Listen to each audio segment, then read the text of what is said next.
Hello everyone, welcome to Talk Here with Dr. Laz, your favorite health program on television, reaching you from Nigeria's capital city, Abuja. My name is Dr. Laz.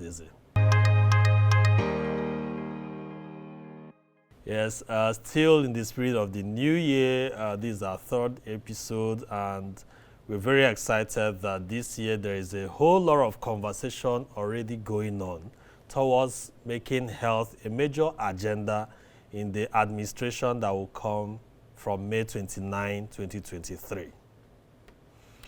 As I said during our first show in the year, that we are going to be paying a lot of attention within this month, next month, up to the elections, in talking about the state of health. Of course, it's no longer news that a whole lot of health workers are emigrating out of Nigeria for various reasons. Of course, it didn't just start, but it got to a very worrisome dimension that hospitals now advertise for doctors, nurses, pharmacists, medical laboratory scientists, and they struggle to find people to hire. I doubt if it has been this bad. Of course, the various presidential candidates have been going around the country, interacting with Nigerians, having town hall meetings, holding rallies, and all of that, and discussing the agenda.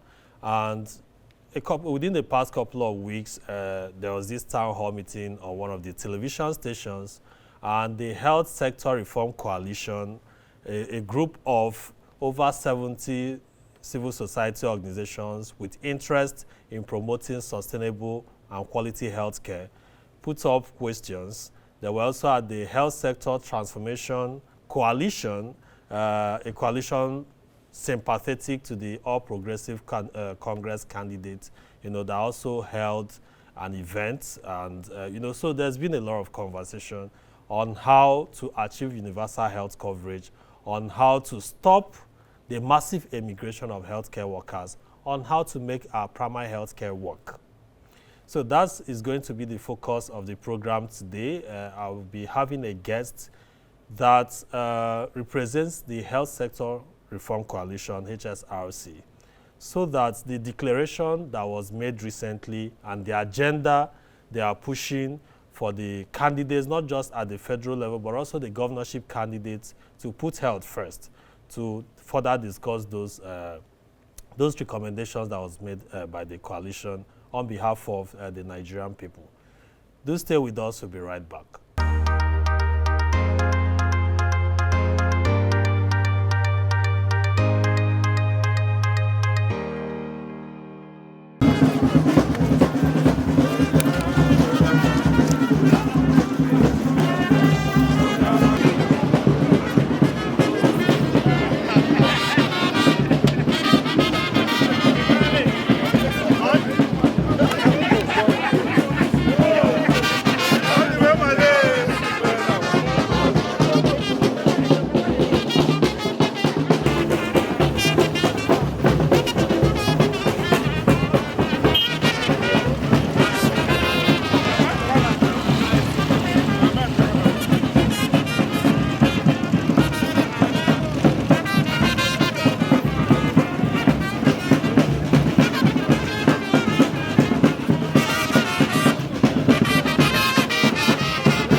Welcome back to Talk Here with Dr. Laz, your favorite health program on television. Yes, those visuals you saw were at a health walk that took place on 29th December 2022. As you could see, I participated in that health walk to commemorate the birthday of the deputy governorship candidate of the All Progressives Grand Alliance, ABGA, in Ebonyi State, Nigeria. So I talked to the Dr. Nwani-Chuku, whose birthday was marked through that walk that he convened on why he chose to toe that path and also talk to another medical doctor. So let's hear this short interview on the importance of exercising or physical activity to your health. And thereafter, we move into the conversation on Health Agenda 2023. Well, we started this work. I started this work last year to mark my birthday because as a medical doctor and a public health physician, I thought of something that will help us to celebrate, but at the same time is healthy and creates a new kind of lifestyle activity that we look forward to. We know walking is very good, especially for cardio. You know, it helps the heart beat better. Your muscles will tone better, blood flows better, so you feel great overall. And hopefully it will help people imbibe the culture of walking regularly. Thank you very much. Exercise is one of the most critical aspects of healthy living. Exercise helps you to keep healthy. One, it has many benefits. It doesn't have any disadvantage. It has almost every disadvantage. It helps your heart to become stronger because an exercise heart is able to pump blood to vital organs, and those blood, when they get to vital organs, it helps to revitalise them. It also helps your brain, stimulates your brain, releases some hormones and some stress relievers that helps you relieve stress. So when you are very stressed, it's advised that you exercise to relieve stress. Exercise also helps your lungs. It fills your lungs with vitality and life, so the person can be able to live better life. It also helps the kidneys.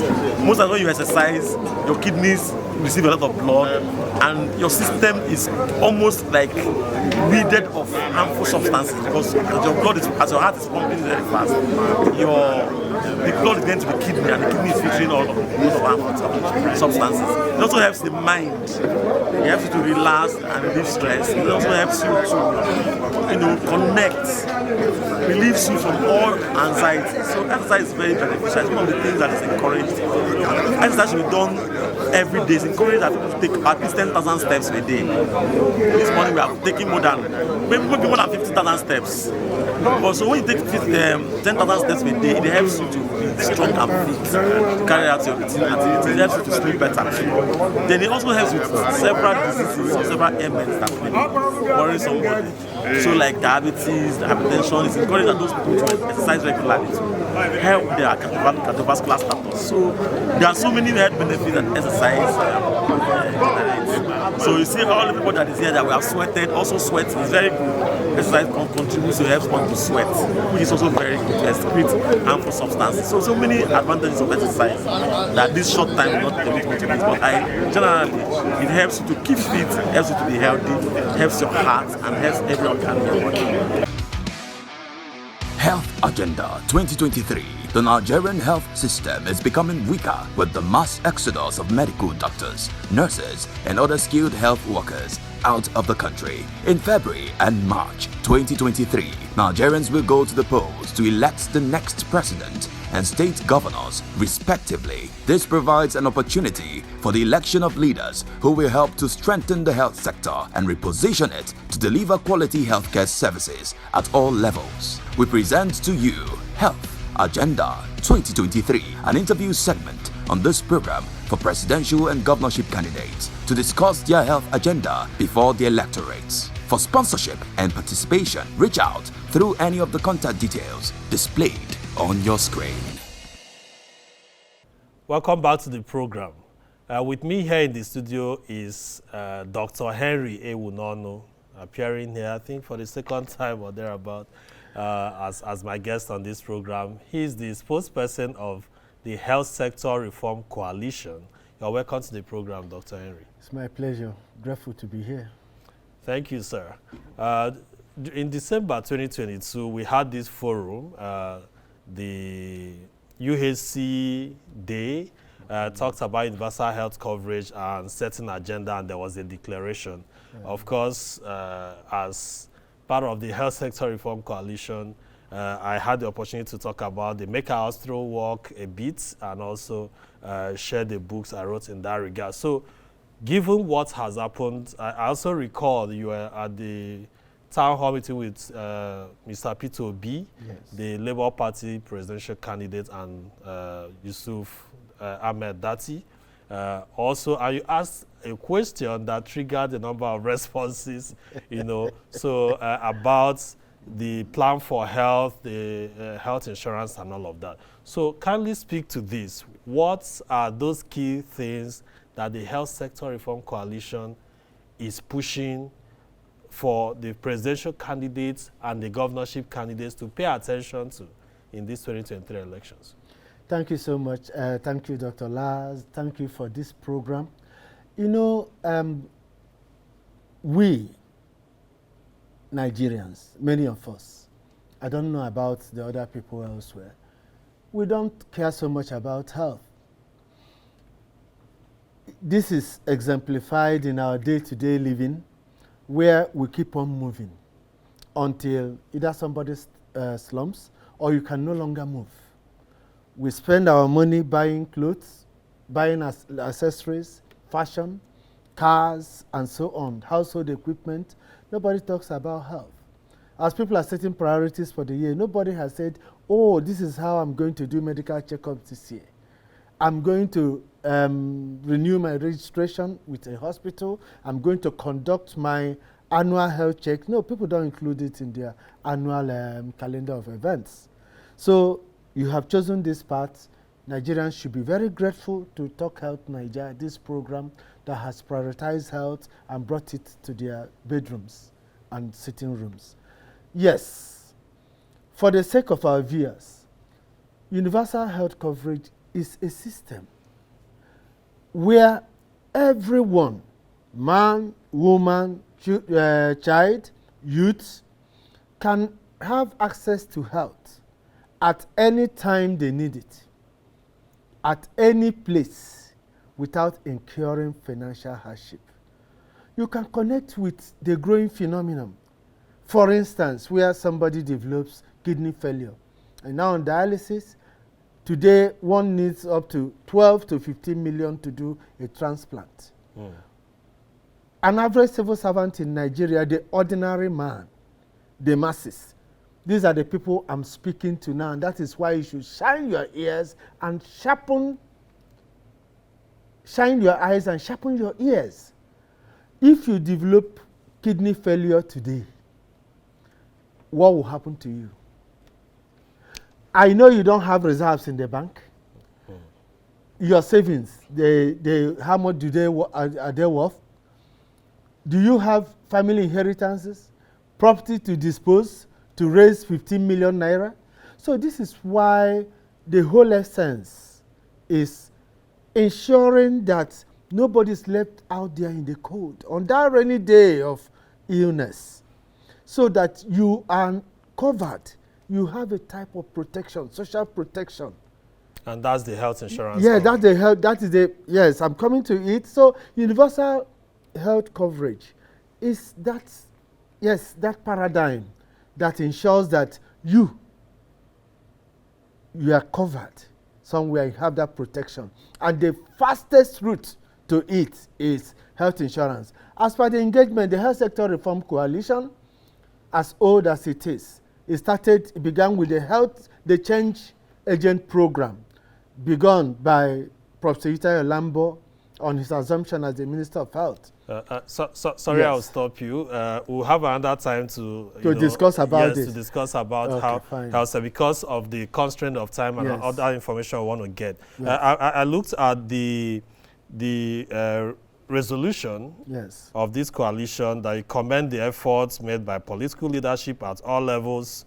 Many will argue that this perhaps being diplomatic because our health sector is going down given all the indices, and perhaps you speak more to those commendations that you've made, but our firm determination to continue to advocate for health systems that guarantees universal access to comprehensive, efficient, so the language here is largely technical languages. So, but breaking it down, the National Health Insurance Authority Act 2022, I think Section 14, if I'm not mistaken, provides for mandatory health insurance coverage for all Nigerians. I've read through the agenda, the manifesto of the top, say, 3 presidential candidates. And in all of that, I saw you strengthen primary health care and all of that. And you get to see that almost every election season. So how does the Health Sector Reform Coalition intend to get commitment, measurable commitment? What was the response you got from the Labour Party candidates at the town hall you attended? What was the response you got from the Health Transformation Coalition, you know, the events that you also participated the previous week? And does that give your own coalition hope that from May, the next administration is going to do more in terms of providing quality health care at different levels? Yes, truth be told, interrogating the manifestos of the different political parties, we are rather disappointed because we have not seen the evidence that there is an original research, that somebody sat down somewhere and say, now that I'm aspiring to lead Nigeria, health is a substantial sector. Of course, the #1 priority sector. What are the issues? Pioneered research into the health challenges of Nigeria. We have seen what seems to be copy and pasting. But do they need to do a fresh research when indices Nigeria is topping in infant mortality? You know why they need to do this? They are making commitment to you know why they need to do this? The universal health coverage. Let me tell you, and for provide health instance, insurance for all. in the health workforce, we have been hearing that there are about 25,000 plus doctors in Nigeria today. But the news that broke today, about 199 ghost doctors in Zamfara. Reduce that number from the 25,000 that is existing here. So that's what I'm saying. When you now sit down to say, yes, we have heard of primary health care that is supposed to be strengthened, why is it weak? So it is not textbook knowledge. It is. I have participated in data quality survey of the NPHCDA before. And we know that when we go to some primary healthcare centers, we see rats, lizards, dogs and sheep, goats occupying the place. That's very so true. Why? I've seen that too, but let's take another break. When we return, we have to conclude this conversation. I've been talking with Dr. Henry Ewunonu, the spokesperson of Health Sector Reform Coalition, a coalition of over 70 civil society groups, leading advocacy for improved quality health care in Nigeria. Do stay with us, we'll be right back.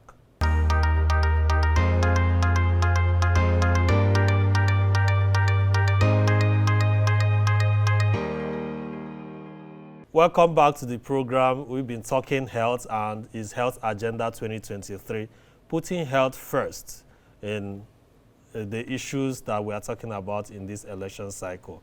Dr. Henry, you know, if we go about the problem, not even 2 hours will be enough for us to talk about them. You know, so now we're talking the solutions.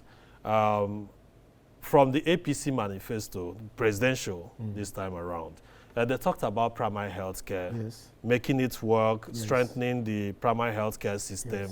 Of course, it's arguable because most of the issues in primary health care are within the purview of the state governors or state government to fix. You know, so no matter what the federal government does, and if the governors, significant number of them, don't do what they are supposed to do, it's not going to work. And that could be seen in the implementation of the Basic Healthcare Provision Fund. Even the midwife service scheme started by the federal government failed after 2 years that the states were supposed to take over the funding. They refused to fund it, and it failed in most part of the country. So what are those key things? Now let's begin from the governors, because we tend to put a lot of this your coalition wants those actionable steps as related to this health insurance and primary health care. Yes, if we dissect it systematically, you know that the 6 pillars of health systems strengthening, everything is wrong with all of them in our country. Right. What you alluded to now is about leadership and governance. And that's the problem with coordination. Coordination, proper designation of roles and responsibilities, even properly establishing the health system, where each tier of government will know what exactly to do. We have been pointing fingers always at the federal government. We tend to forget that no Nigerian citizen is a citizen like that of Nigeria. We belong to states, we belong to local government areas, we belong to political wards, communities. So where are the governors? Where are the local government? Why are the local government councils not functioning? So this thing of coordination needs to improve. Leadership, governance, oversight, supervision, stewardship, clear delineation of roles, and most importantly, accountability. So the coalition has identified a lot of gaps in all the 6 pillars, but more especially the 7th, voices, accountability. And this is where we are mobilizing Nigerians to start asking questions. These candidates, as they come, the political parties during the rally, the town hall meetings, ask tough questions, pointed questions, interrogate the past. Thank God that the frontliners have past experience in governance, either as vice president or as governor of a state or so on. What did they do concerning health? Yes. And what are they planning they are now going to do? Are those things, programs and projects, are they actionable? Yes, the Labour Party presidential candidate answered your question in the recent town hall meeting and promised that there's health insurance coverage is going to be a priority and there's not going to be strike by health workers. Those answers he gave, does that make your coalition happy? Does that give you some confidence that if he wins, there is going to be a better deal for the health sector? He pointedly answered and said, we all shall be treated here. That is very reassuring.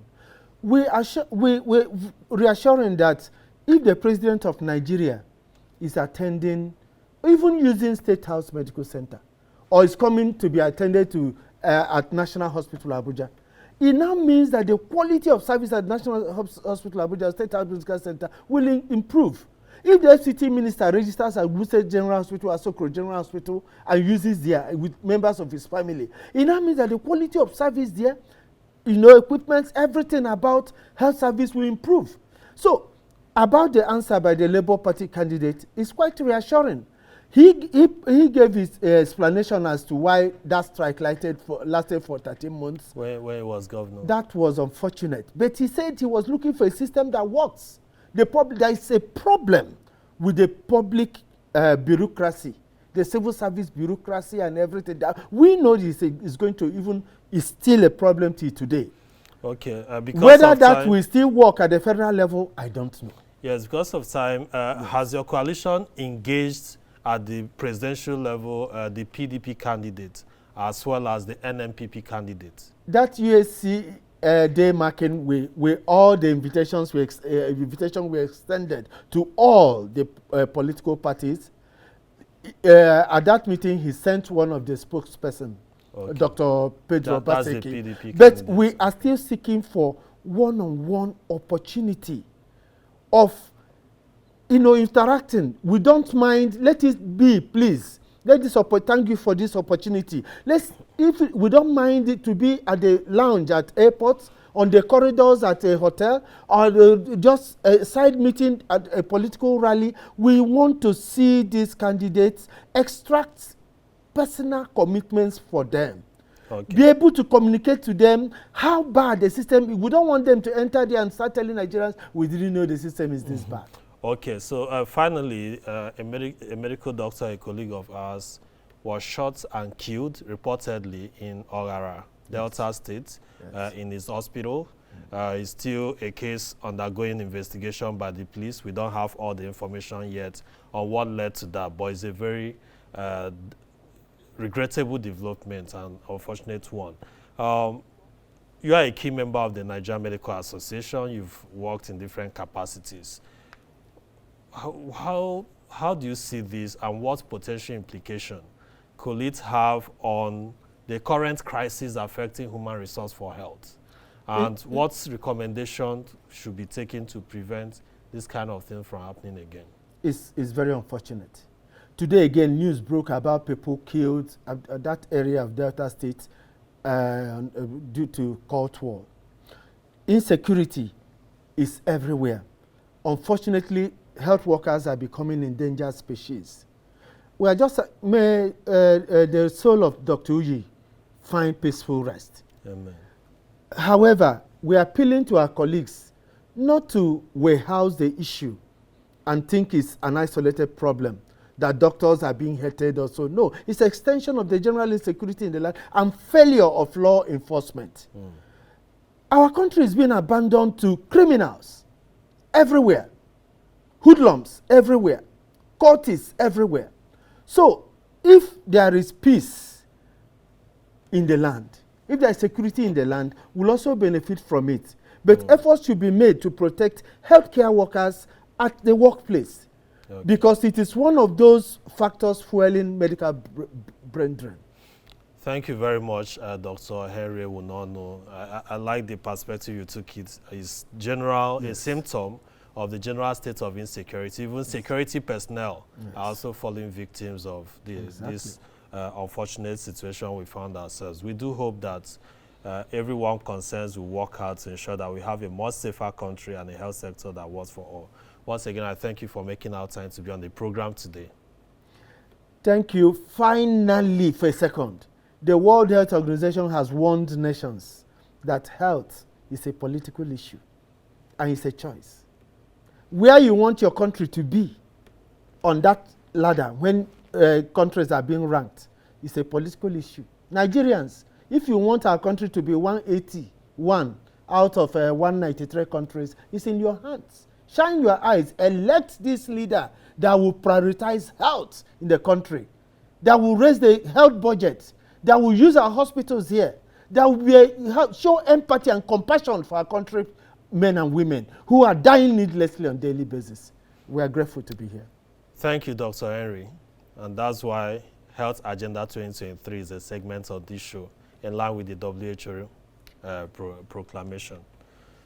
I hope to see you some other time. My pleasure. Thank you. That's our show today. Thank you for watching. See you same station, same time next week. My name is Dr. Laz Eze. Please play your part to make our hospital work. Bye for now.